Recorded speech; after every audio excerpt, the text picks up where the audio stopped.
ओमफ्राय आङो 72-75 केजि केटेगरियाव देरहादों गल्ड मेडेलिस्ट सोरखौ फेजेनखो आङो लखिमपुरनि सासे सिख्लाखौ फेजेनबाय नोङो सोरनि सिङाव सोलोंदोंमोन आङो सार धनेश्वर आं सार धनेश्वर बसुमतारीनि आन्डाराव सोलोंनानै देरहाबाय दिनै बेसे बोसोर सोखो आङो दायो सोलोंनाया बोसोरब्रैयानो जाबाय आरो उनाव माने मा जानाय सिमां दं उनावथ' बक्सिंनि लाइनावनो थांनाय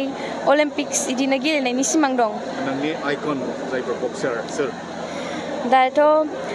इण्डियानिफ्राय जोंना मेरि कमानो दं ओमफ्राय माबानिफ्राय बा बेलेगनिफ्राय नायोबा बेलेग कान्ट्रिफोरनिफ्राय माइक टाइसनफोर बिसोरनो माइक टाइसन महम्मद आली ओमफ्राय इयुनावबो नाजागोन औ इयुनावबो नाजानोसै बेनिफ्राय दायो नेसनेल बायदिसिना गेम्स सफैबाय थायो बेफोराव माने ट्रायलफोरखौ होदों ना औ ट्रायल होगोन शिलंआव माबादों सेलेक्सननि थाखाय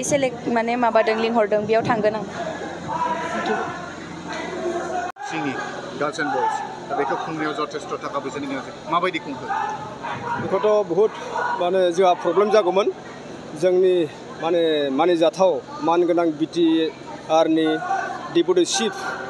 मानव गेदेर गबिन्द बसुमतारी सारानो जथेस्थ' फाइनेन्सियेल खालामबाय दालागि 5 लाखनि बारा थांबाय बिनि खरसाया बियो होनाया दा आरो थांबावगोन आरो गोबां बिथाङा थारमाने जोंनो फाइनेन्सियेल सापर्ट खालामदों आरो बिथाङा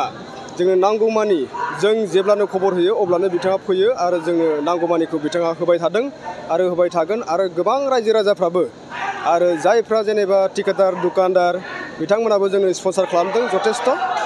जों मोजां मोनदों आरो बिथांमोनखौ जों हामबाय होनदों गोसो गोरबोजों आरो जोंखौ उननि समावबो जोंखौ सहाय खालामबाय थागोन जों आसा आरो बिसास खालामदों उदालगुरि बायदियाव माने फेजिबिलिटि दंबाबो नाथाय बक्सिं सेन्टारनि थाखाय नाथाय नोंथाङा बक्सिं सेन्टार सालायबाय थादों दा माबायदियै दा बे बक्सिं सेन्टारावबो गोबां जोंनि बिटिआरनि मानव गेदेर जोंनि मानगोनां गबिन्द सारानो मैखोम रुल लादों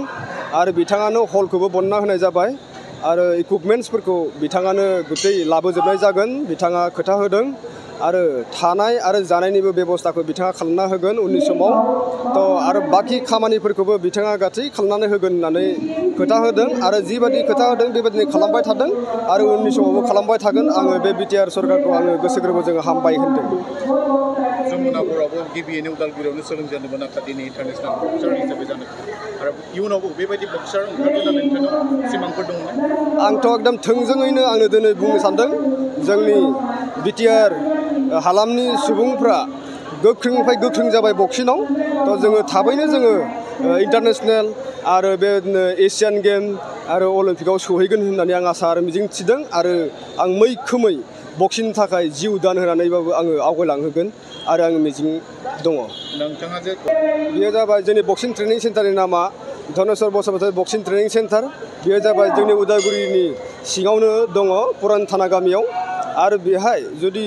सोरबाफोर जुदि एडमिसन लानो बा फैनो बा सोलोंनो इस्सा दङब्ला बे आं कन्टेक्ट नाम्बारखौ बुंना होनोसै 9954949770 बे आंनि नाम्बार आंनियाव कन्टेक्ट खालामबानो फैनो हागोन बेहाय मात्र जोङो एडमिसनल' लानाय जायो जोङो दा मान्थलि फिसखौ जों लानाय जायाखै नोंथांमोना फ्रियावनो सोलोंनो हागोन आरो सोरबाफोर